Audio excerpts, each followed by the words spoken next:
Saudações intocados, eu sou Shadow, o Coelho das Sombras. Sejam muito bem-vindos à Toca Oculta. Venham comigo, crianças, e divirtam-se. É hora do show!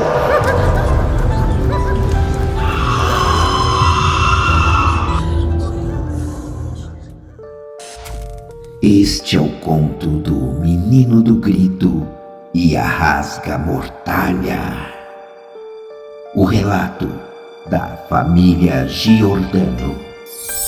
O ano era 1979 e a família havia se mudado de Curitiba para a cidade de Colombo, a 18 quilômetros apenas da linda capital do Paraná.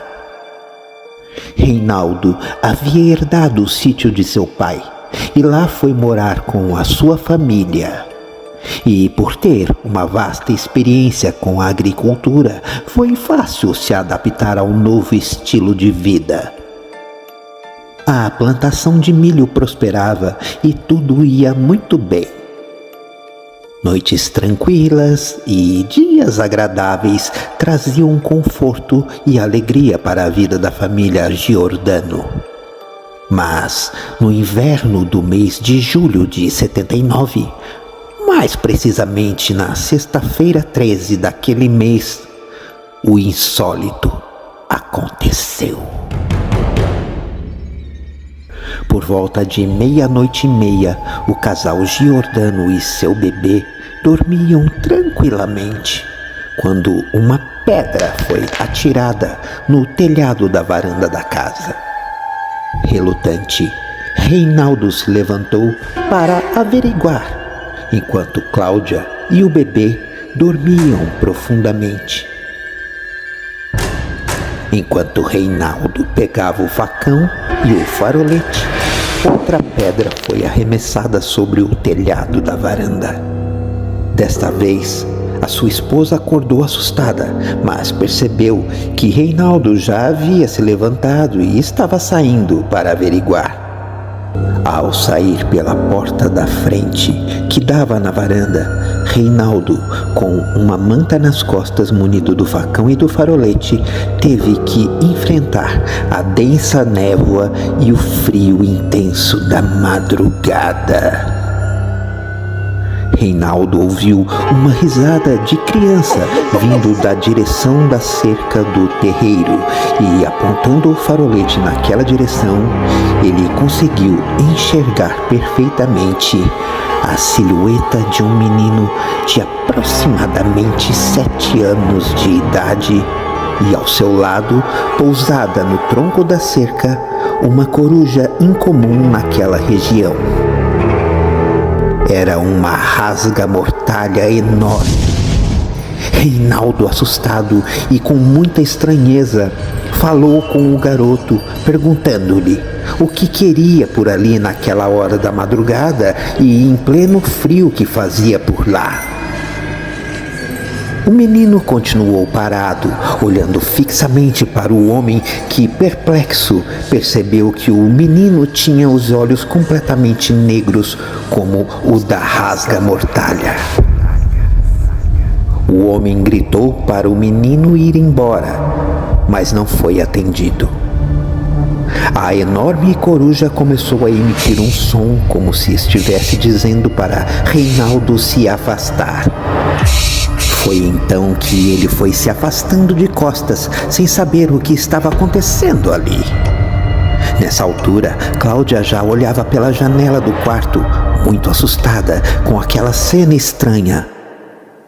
Ela não conseguia enxergar com clareza nem o menino e nem a ave, mas via que eles estavam bem ali. Reinaldo gritou mais uma vez, bem alto desta vez, dizendo para que o menino fosse embora e os deixasse em paz. Foi quando a coruja alçou o voo e veio em direção do homem. Ele correu, se enroscando todo na manta que o protegia daquele frio. O homem adentrou na sua casa, trancando a porta. Pelo vidro da janela da sala, ele presenciou algo bizarro. A coruja voou e pousou sobre o telhado acima do quarto do casal. O garoto ficou parado, estático, olhando fixo em direção à janela aonde Reinaldo estava. Foi quando, repentinamente, após uma pausa de aproximadamente uns 2 segundos, ambos, coruja e menino, começaram a emitir um pio horripilante e muito alto. Era como se fosse um grito agonizante. Reinaldo correu para o quarto, muito preocupado com a sua esposa e seu filho. Ao entrar no quarto, ele viu Cláudia paralisada em frente à janela, enquanto seu filho André dormia profundamente. Mais 2 gritos esganiçados foram ouvidos pelo casal, e então tudo cessou. Ao olhar através da janela, o homem percebeu que os invasores haviam desaparecido em meio à densa neblina da madrugada. Noite em claro para o casal. Na manhã de sexta-feira, 13 de julho, Reinaldo saiu com o seu trator por volta das 6:30 da manhã e foi até o sítio de seu vizinho, Genaro. E então Reinaldo relatou, totalmente constrangido, o ocorrido naquela madrugada. Genaro ficou um tempo em silêncio, com os olhos fixos, perdidos dentro daquele espaço da cozinha.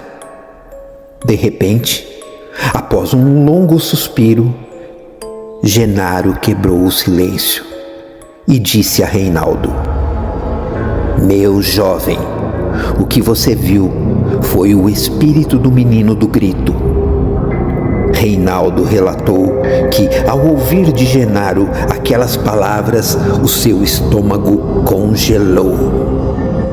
Genaro continuou a dizer que o espírito se tratava de Antoninho Ferreira, filho de Severino Ferreira, o caseiro da fazenda da família Rossi, no ano de 1967. Eles vieram do Nordeste, juntamente com Dona Penha, a sua esposa e mãe do menino. Diz a história que, pela manhã, Severino ordenhava as vacas quando, de repente, ouviu um disparo e, em seguida, os gritos de Dona Penha. Ele saiu correndo em disparada e, quando chegou nos fundos da casa grande, Severino se deparou com o menino já sem vida nos braços de sua mãe. O menino havia acidentalmente dado um tiro no seu próprio pescoço com uma garrucha de um dos empregados da fazenda que havia deixado em cima da mesa de café enquanto foi colocar a sela no cavalo e acabou distraidamente deixando a arma ali. Foi uma tragédia. Infelizmente, Dona Penha não durou muito tempo após a morte do menino. Ela caiu numa depressão profunda e acabou falecendo 10 meses após o ocorrido. Severino, por sua vez, acabou indo embora de volta para o Nordeste e desde então nunca mais ouviram falar dele. Mas uma coisa que ainda estava por ser revelada a Reinaldo tornariam as coisas muito mais sombrias.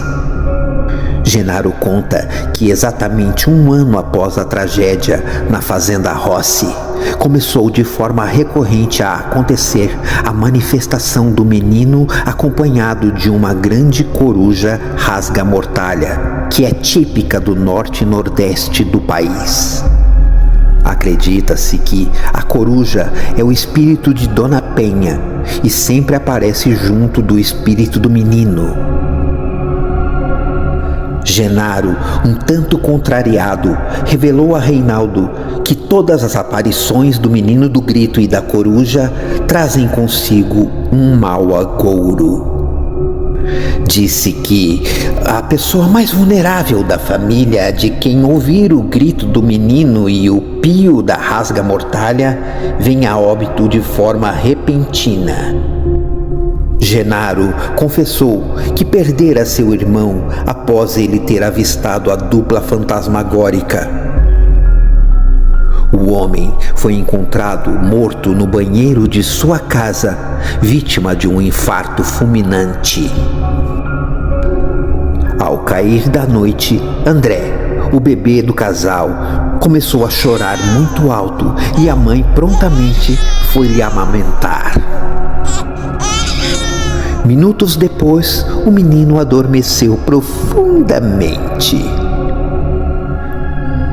O casal então foi tomar banho, jantaram e foram para a cama por volta das 20 horas. Tudo estava tranquilo e assim seguiu até 1h da manhã, quando passos foram ouvidos por Reinaldo na varanda da casa. Às vezes corria e dava uma risadinha. Reinaldo não teve dúvidas de que era o espírito do menino do grito. Muito assustado e sem acordar Cláudia, ele se levantou e foi até a porta de entrada da sala para averiguar novamente. Ele ficou por ali por alguns minutos, mas dessa vez não viu nem o menino e nem a rasga-mortalha.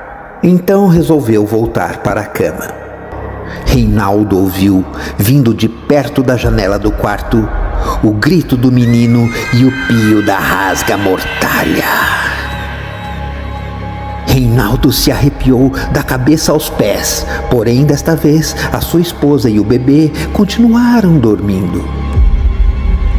Reinaldo não conseguiu mais pegar no sono, então segurou com toda a força o terço que ficava pendurado na cabeceira da cama e começou a rezar, e rezar, e rezar.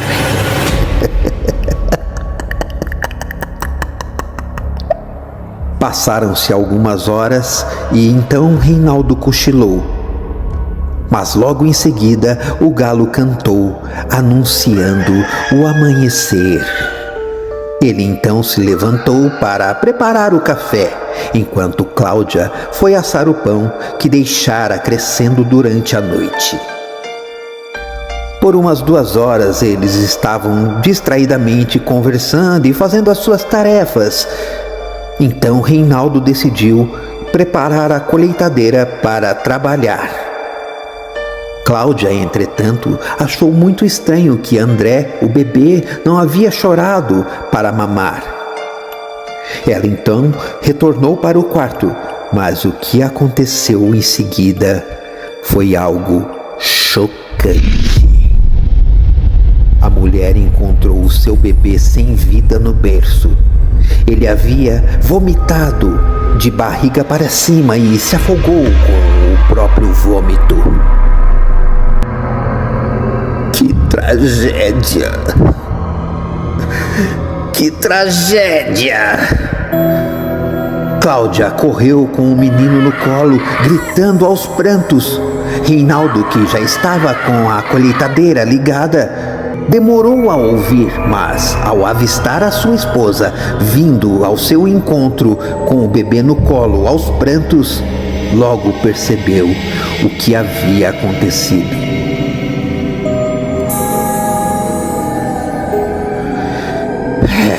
O casal enterrou o seu filho ali mesmo no sítio. A dor e a tristeza dilaceravam o casal. Ao cair da noite, os dois, chorando e vagueando pela casa, inconsoláveis, ainda contavam com a presença de Genaro e sua esposa, que tentavam lhes confortar. De alguma forma, porém, nada amenizava, nada, mas nada amenizava aquela imensa dor. As horas se passaram. Então Genaro e sua esposa acabaram indo embora, deixando o casal em meio aos prantos e lamentos. Por volta de 00:30, enquanto Cláudia já havia apagado por conta de tantos sedativos que tomara, Reinaldo começou a ouvir alguns sons no lado de fora da casa. Sons como cantos de coruja. Ao olhar pela janela lateral da sala, o homem pôde avistar a rasga-mortalha, sozinha, pousada sobre a cruz que Reinaldo colocara no túmulo de seu filho. Uma mistura de ódio, medo e angústia tomou conta do homem, que ao ver aquela coruja sobre o túmulo de seu filho, dirigiu-se até a porta da sala. Ele girou a chave, baixou a maçaneta e, ao abrir a porta que dava para a varanda,